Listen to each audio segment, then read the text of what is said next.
आदित्य जी, मैं आपसे ही करना चाहता हूँ। आदित्य जी, अब जिस तरीके से भारतीय जनता पार्टी की हार हुई, उसको लेकर चिंतन मंथन का दौर अब चल रहा है। आज जब बैठक के बाद कार्यकर्ता और बड़े नेता निकले तो बड़े मायूस नजर आ रहे थे। हो सकता है कि अंदर पूछा गया हो कि क्या ओवर कॉन्फिडेंस ज़्यादा हो गया था। कभी कभी अति आत्मविश्वास भी व्यक्ति को बताया जा रहा है कि ले डूबता है। ऐसा तो नहीं हो गया कि ओवर कॉन्फिडेंस हो गया कि नहीं, हम जहां जाएंगे वहां तो जीत ही जाएंगे। आदित्य जी, क्या सोचते हैं आप? वंदे मातरम। सबसे बड़े बात मैं आपको बताना चाहता हूँ, बोलना चाहता हूँ हम्म।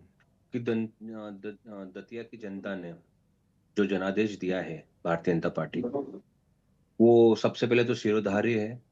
और पूरी पार्टी इस मंथन में लग गई है कि कैसे और क्या हुआ, उसकी समीक्षा आपके सामने आज बैठक हुई जिसके अंदर एक समिति बनाई है।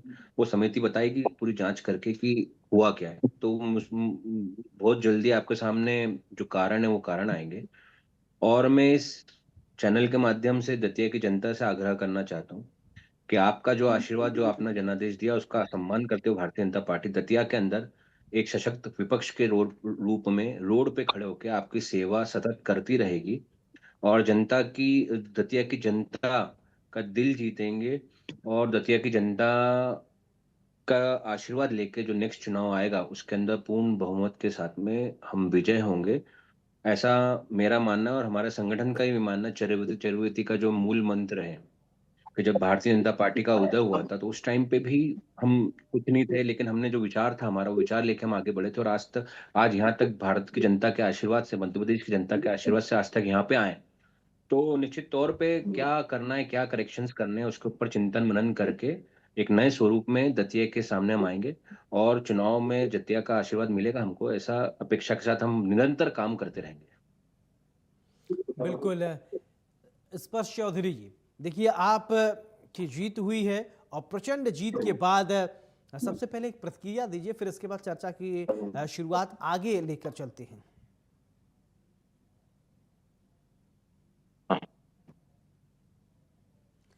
स्पर्श चौधरी जी, सुन रही हैं आ- आप मुझे? आवाज नहीं आ रही है। ठीक है। आदित्य जी, मैं मेरे सवाल, स्पर्श आवाज जी। आ रही है? हेलो। हाँ, आवाज आ रही है, सुन पा रहे हैं आप मुझे? जी जी। जी मुझे आ रही है, आपको आ रही है मेरी? आप जी जी, आपकी आवाज आ रही, बोलिए। मैं ये कह रही हूँ हम्म। कि दतिया की जनता का जो पिछला जनादेश, यानी लोकतंत्र में जनादेश, जनता की आवाज जो वोट से आती है कि कौन हमारा रिप्रेजेंटेटिव होना चाहिए, उसको उसको गिरा कर, उसको ठुकरा कर, कुचल कर जो प्रपंच रचा गया था, और उसके बाद भी प्रपंच हुए और NH-44 रोक लिया गया, और जो अराजकता की बात बच्चों के लिए कर रहे हैं, वो अराजक खुद हुए, 3,000 से ज्यादा भाजपा कार्यकर्ता। तो ये जो प्रपंच रचा था लगातार, उसके बाद भी हमने तमाम तमाशे देखे भारतीय जनता पार्टी के अंदर के, उसके जवाब में ये जो रिजल्ट है वो दतिया की जनता ने शांतिपूर्ण तरीके से वही जवाब दे दिया है कि हमारा भरोसा किसमें है। तो मुझे लगता है लोकतंत्र में यही सुना जाना चाहिए। बिल्कुल। लोकतंत्र में देखिए, अच्छा एक बात मैं ये समझना चाहता हूँ आदित्य जी। देखिए, अभी तो मंथन चिंतन आप लोग कर ही रहे हैं, लेकिन जब इससे पहले भाजपा के एक प्रवक्ता जुड़ते थे मेरे साथ डिबेट में, तो मैं इनसे जब पूछता तो वो लोग हम्म। एक एक तरफा कहते थे, नहीं कोई ऐसा है नहीं। लेकिन क्या आपको लगता है कि नरोत्तम मिश्रा जी जो शुरुआत दौर में दादा इतना ज़्यादा नाराज हो गए, कार्यकर्ता इतना नाराज उनके हो गए कि उन्होंने ही हेल्प नहीं किया, उन्होंने मदद नहीं किया, साथ में खड़े तो थे लेकिन भारी मन से खड़े थे। देखिए, कोई चीज अगर भारी मन से आप कराइएगा तो किसी से नहीं करा पाइएगा। क्या यही हुआ क्या? अगर मैं आपकी इस बात से ताल्लुक नहीं रखता हूं और मैं इसका समर्थन भी नहीं कर रहा हूं आपकी बात का, लेकिन जो कल से कांग्रेस और जो कल से डिबेट्स चल रही हैं, और जो जो जैसा अभी आपने भी कहा कि नरोत्तम मिश्रा जी की नाराजगी के कारण क्या कार्यकर्ताओं ने भीतरघात कर दिया, अगर इसको मैं सच मान भी लूं आपकी बात के अनुरूप, मेरी इसमें हानि ही है और हम मानते भी नहीं, लेकिन आपके अनुरूप मान ले, कांग्रेस जो कल से जो आरोप लगा रहे कि भीतरघात हुआ, तो अगर वो भी मान ले अगर अपन, तो फिर ये जीत कांग्रेस की नहीं है, ये तो भारतीय जनता पार्टी के कार्यकर्ताओं के कारण कांग्रेस जीत गई, है ना। अगर आपका ये आपका जवाब है, आप जो बोल रहे हैं, मैं इससे बिल्कुल भी इत्तेफाक नहीं रखता हूं। हमारा एक एक कार्यकर्ता हमारे लिए देवतुल्य है, हम्म। हमारे लिए खूब इंपॉर्टेंट है, और वो हमारे लिए बहुत सम्मान का विषय है, एक एक कार्यकर्ता। दूसरी चीज कि जो दतिया के अंदर हुआ है, तो कांग्रेस जो है, मेरी जो प्रवक्ता साथी साथ में है कांग्रेस की, तो मैं इनसे पूछना चाहता हूँ कि ठीक है, क्या एनालिसिस और क्या जो हम जो कैलकुलेशन कर रहे हैं, क्या कभी एक एक सीट से आप पूरे मध्य प्रदेश का कैलकुलेशन करेंगे? पहली चीज, अगर ऐसे कैलकुलेशन हो तो 2018 के बाद से जितने भी चुनाव हुआ जिसमें आप झाबुआ में जीते, लेकिन हमने सरकार बनाई, उसके बाद हाँ, में जब जब आप चलिए आपके एक बात मैं सिंधिया जी और चले गए तो फिर इंक्लूड करके फिर इसके बाद मैं मृगेंद्र सिंह जी हमारे साथ वरिष्ठ पत्रकार जुड़ गए हैं। बहुत बहुत स्वागत है सर आपका। स्पर्श जी, जी मेरा एक नमस्कार। सवाल आपसे, देखिए इस बार अगर लोकतंत्र भी बच गया, ईवीएम भी बच गया, अगर आप हार जाते तो पता चला लोकतंत्र की हत्या हो जाती, ये ईवीएम खराब हो जाता, जैसे हर बार कहा जाता था। इस बार ईवीएम ठीक था मैडम, और लोकतंत्र भी बच गया। मुझे इस लगता बार है कम से कम अब तो ईवीएम के ऊपर ये आदित्य आरोप जी, नहीं लगा मुझसे है। सवाल पूछा गया तो मैं जवाब दे दूं। हाँ मैं दे दूं। हाँ। तो पहली बात तो मैंने भी एक ये, सवाल ही पूछा आपको। तुम वैसे भी पैनल पे ज्यादातर लोग विपक्ष से ही सवाल पूछते हैं सत्ता की बजाय, तो मैं ही जवाब दे देती हूँ। तो मैं ये कहना चाह रही हूँ, जो मुझसे सवाल पूछा गया उसका जवाब, देखिए लोकतंत्र, जब मैंने आपको प्रक्रिया बताई, जब मोहन यादव जी से करोड़ों के घोटाले पे उज्जैन में जवाब पूछा तो दतिया उपचुनाव की डेट आ गई। टाइमलाइन हम भी समझते हैं, और दतिया उपचुनाव क्रिएट कैसे हुआ ये भी सबने देखा, फिर दतिया उपचुनाव के बाद के समीकरण को ये भी सबने देखा। तो लोकतंत्र की जीत प्रक्रियाओं और जो पूरा एक्सपोजर होता है उसमें उसमें दिखाई देती है। आउटकम की जब हम बात करते हैं, भीतरघात के आरोप, आपकी पार्टी, आप देखिए भाई, हम तो बस ये कहना चाहेंगे, आपने अपने एक वरिष्ठ नेता को टिकट नहीं दी, उसके कारण हमारी प्रदेश की सड़कों पर अराजकता फैल गई। तो आप ये बताइए कि आपको अपना गुस्सा दिखाई नहीं दिया? आप हमें तो तमाम डिबेट्स में हम पर आरोप लगाते रहते हैं, हम अपना घर चलिए देखेंगे, ठीक आप है, अपना घर देखिए। इसका देश जवाब की लूंगा जनता, मृगेंद्र जी से। एक मृगेंद्र और जी चीज, देखिए, आपको क्या लगता है एक और चीज है। ठीक है मैडम, आपकी बात आ गई। अब इनको भी वरिष्ठ पत्रकार हैं, इनको भी चर्चा में लाता हूं। मृगेंद्र जी, जिस तरीके से भारतीय जनता पार्टी की हार हुई, कांग्रेस ने जीत दर्ज की है और चिंतन मंथन भारतीय जनता पार्टी कर रही है, आपको क्या लगता है, क्या वजह आपको समझ में आया? क्योंकि आप लोगों से बात की होंगी, ग्राउंड जीरो पे आपने देखा होगा, क्या आपको महसूस हुआ कि नहीं हाँ असल वजह यही है जिसकी वजह से भारतीय जनता पार्टी हार गई?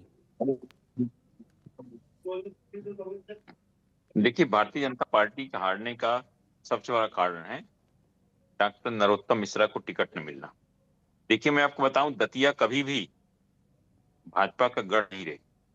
उसको डॉक्टर नरोत्तम मिश्रा ने ही गढ़ बनाया है और लगातार चुनाव जीते। पिछला चुनाव जरूर हार गए थे, लेकिन जिस तरह से नरोत्तम मिश्रा को पार्टी ने बाईकाट किया, उससे लेकर उनके समर्थकों में नाराजगी थी। नरोत्तम मिश्रा जी ने काम किया, समय घूमे, सीएम साहब के साथ गए, प्रदेश अध्यक्ष जी जहां पार्टी ने जिम्मेदारी दी सब जगह गए, लेकिन कार्यकर्ताओं को वो मना है कि भारतीय जनता पार्टी के पक्ष में वोट दें। अब कार्यकर्ताओं ने किसको वोट दिया नहीं दिया वो अलग विषय है, वो तो अब कोई नहीं बता सकता किसको कहां बैठ दिया। लेकिन जो सबसे बड़ी बात बार बार बात कही जा रही थी कि विकास विकास, कोई विकास विकास से चुनाव नहीं हो। चुनाव पूरी तरह से जातिवाद पर आधारित था। जिसने जातियों को अपने पक्ष में कर लिया वो चुनाव जीत गया। अगर विकास की बात करें, अगर जातिवाद नहीं होता तो आजाद समाज पार्टी के दामोदर सिंह यादव कैसे 22-23 हजार वोट मिल जाते? कौन सा उनने विकास की बात की? मतलब चुनाव केवल विकास कहने की बात हो, चुनाव पूरी तरह से जातिवाद पर आधारित था। और वहां जो 3 सबसे प्रमुख जातियां हैं, बल्कि 4 की बात करें, उसमें ब्राह्मण, यादव, कुशवाहा और अनुसूचित जाति, इन चारों में अगर बात करें, ब्राह्मण समाज जो पूरी तरह से साथ रहता था भारतीय जनता पार्टी के, नरोत्तम मिश्रा का टिकट कटने से नाराज था। भले आशुतोष तिवारी जी ब्राह्मण ही थे, लेकिन यहाँ लड़ाई बड़े और छोटे ब्राह्मण की थी।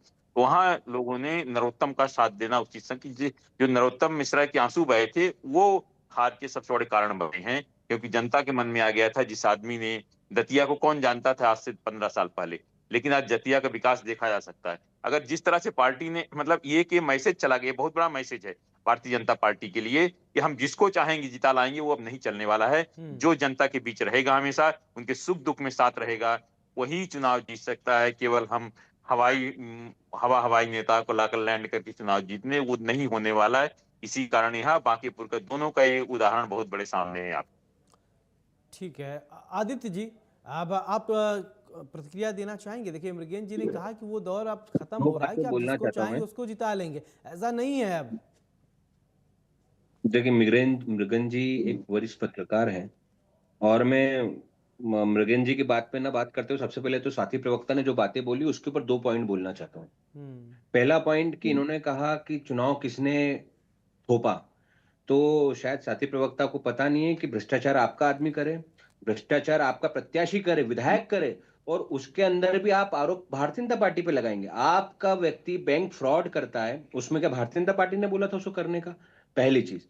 दूसरी चीज, कांग्रेस जो आज दतिया जीती, ठीक है, मैं एक ही बात साथी प्रवक्ता से करना चाहता हूं कि जब आप हारते हैं तो ईवीएम दोषी होता है, और जब आप जीतते हैं तो आपका संगठन अच्छा होता है, तो फिर आप टिकिए अपनी बात के ऊपर और विरोध कीजिए। जब आप जीतते हैं तो कड़क कुर्ता पजामा पहन के शपथ ले लेते हैं, मत ले वो शपथ, अब करो ना। और अगर ले रहे हो तो डंके की चोट पे बोलो कि ईवीएम पे भी हमको भरोसा है। ये बोलना चाहिए कांग्रेस को, लेकिन यहाँ पे जब जब ऐसी बात होती तो नहीं होती। जब राहुल गांधी जी को दिल्ली में बोलना है तो झारखंड में नहीं बोलना, केरल में नहीं बोलना, पंजाब में नहीं बोलना। यही सिलेक्टिव कांग्रेस का जो चरित्र जो दोहन हुआ है, सिलेक्टिवली दोहन हुआ है कि उनको जहां बोलना वहां बोलना, जहां नहीं बोलना है तो वहां जब गलत हो रहा है वहां पे भी नहीं बोलेंगे। यूसीसी के अंदर मेरे साथी प्रवक्ता भी खुद एक महिला है, मैं इनसे एक प्रश्न करना चाहता हूँ, क्या एक महिला को सिर्फ इसलिए सम्मान या समान अधिकार नहीं मिले क्योंकि वो जाति के आधार पे उसको रोकना सही है, उचित है? क्या एक महिला सम्मान अधिकार पाने की अधिकारी नहीं है? आपकी पार्टी ने यूसीसी का विरोध किया तो क्या महिलाओं का विरोध नहीं किया, बच्चों का विरोध नहीं किया? जो जिसको अवैध कहते थे उसको सम्मान अगर देने का प्रयास किया तो आपने सिर्फ आपकी देखिए वोट अब ठीक है, नहीं राजनीति के लिए, आप तुष्टीकरण की ठीक है, उनका राजनीति के लिए जवाब आपने दे ले, वोट लेकिन किया। मृगेन जी के सवाल का बहुत वाजिब सवाल उन्होंने कहा था, आपने घुमाया। ठीक है, अच्छी बात है, चतुर प्रवक्ता का यही निशानी होता है। ठीक है, अच्छा किया आपने, नहीं, घुमा दिया मृगेन चीजों भाई को। साहब ने क्या नहीं आपको, ठीक है, आपने मृगेन घुमा भाई दिया, साहब, अच्छी बात है। लेकिन मृगेन जी ने जो बहुत महत्वपूर्ण बात कही, उन्होंने कहा कि देखिए अब वो दौर धीरे धीरे खत्म हो रहा है कि आप किसी को भी आप टिकट दे देंगे, आप जिता लेंगे, लेकिन अब वो नहीं चलेगा। देखिए शुरू देखिए से भारतीय आप जनता लोगों को मैं पता होगा कि बाहरी बनाम अंदरूनी की लड़ाई हो गई थी, तो क्या लगता था कि लोग कहते हैं कि आप बाहरी आदमी को नहीं देखिए मैं जिताएंगे ये नरोत्तम। मृगेन भाई साहब का भी इस बात का जवाब दे देता हूँ, सिंपल सा, कि हम्म। ये एक नैरेटिव बनाया गया है, गढ़ा गया है कि भारतीय जनता पार्टी जिसे चाहेगी उसे, नहीं, ऐसा नहीं है।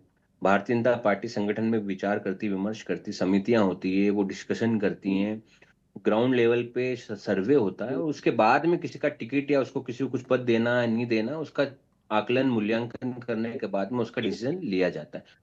तो ये कहना अतिशयोक्ति होगी और गलत होगा कि भारतीय जनता पार्टी ने इस तरह से अपने आप को प्रेजेंट किया कार्यकर्ताओं के बीच में कि जिसको हम टिकट देंगे उसको हम जिता लाएंगे। ऐसा भारतीय जनता पार्टी किसी भी नेता ने, किसी भी नेतृत्व में ना आज तक ना बोला है और ना ऐसा किया है। हम्म। रही बात दतिया की, तो दतिया के अंदर जो फैक्टर्स थे और जो फैक्टर हैं वो आपको 2 दिन के 2 से 3 दिन में समीक्षा के बाद में सामने आ जाएंगे।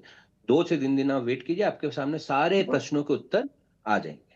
चलिए ठीक है मृगेन जी, देखिए आप कह रहे थे कि अब वो दौर खत्म हो गया है कि जब चुनाव किसी को भी टिकट दे दिया जाए, तो क्या आप ये कहना चाहते थे जो ये कहा जाता था लहर है, सुनामी है, क्या वो सब चीजें धीरे धीरे अब कम पड़ रही हैं क्या? नहीं, निश्चित रूप से कम पड़ रही है, क्योंकि देखिए कहना चाहिए राजनीति अब 24 घंटे की नौकरी हो गई है।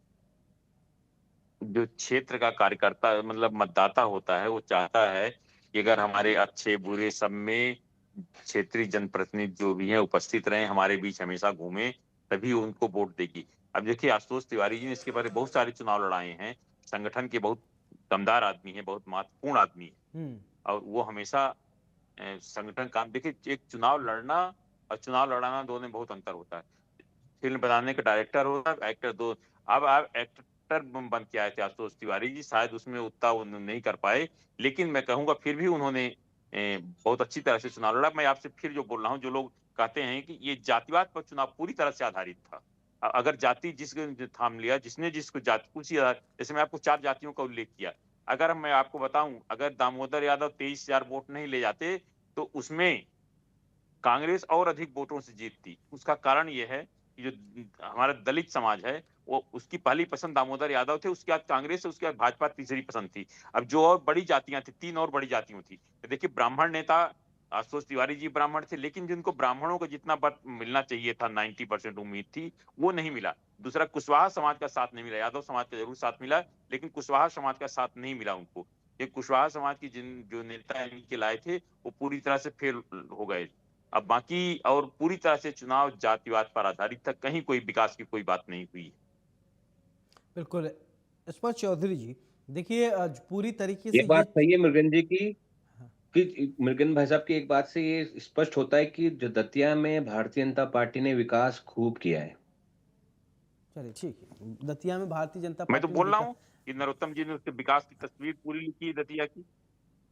चलिए अब दतिया फाइनल आज जो कमेंट है ले उसका लेते हैं हम। पूरा श्रेय भारतीय जनता स्पर्श पार्टी और चौधरी विपक्ष जी की का- नरोत्तम आवाज भी मिश्रा सुन को। लिया जाए। ठीक है मुझे लगता है स्पर्श जी विपक्ष फाइनल के कमेंट सवाल दीजिए आप। किया जा रहा है। तो सबसे पहली बात तो एक बहुत महत्वपूर्ण फैक्टर, क्योंकि मैं देख रही हूं यहाँ पर सब लोगों को शोक सा महसूस हो रहा है भारतीय जनता पार्टी की हार से। तो ये जीत ना सिर्फ भारत दतिया की जनता की है, बल्कि जीतू पटवारी जी की। आपको याद दिला दूं, 500 किलोमीटर की साइकिल यात्रा की थी युवाओं के लिए। उसके बाद डॉक्टर ने उन्हें कहा था कि आप ये मत कीजिए, वहां पर मतलब इतना ज्यादा जमीन पर मत रहिए। वो पूरे टाइम एक एक गाँव गए हैं। हेमंत खंडेलवाल जी, जिनसे कार्यकारिणी बनने में दिक्कत आ रही है, मैं इस पर भी डिबेट्स हम कर चुके हैं। हेमंत खंडेलवाल जी हो, उनकी बात कर लेते हैं। नरोत्तम मिश्रा जी अपना बूथ हार गए, उधर नितिन नवीन जी राष्ट्रीय अध्यक्ष बने, वो अपना बूथ हार गए। तो सवाल, आदित्य जी मुझे बड़ा ही कम मौका मिला इस पैनल में, तो जरा सुन भी लीजिए। सुनने की आदत ना मोहन यादव जी की है ना आपकी है। तो ये मेहनत का पटवारी जी का नतीजा कुर्ता फाड़ दिया आप कार्यकर्ताओं ने।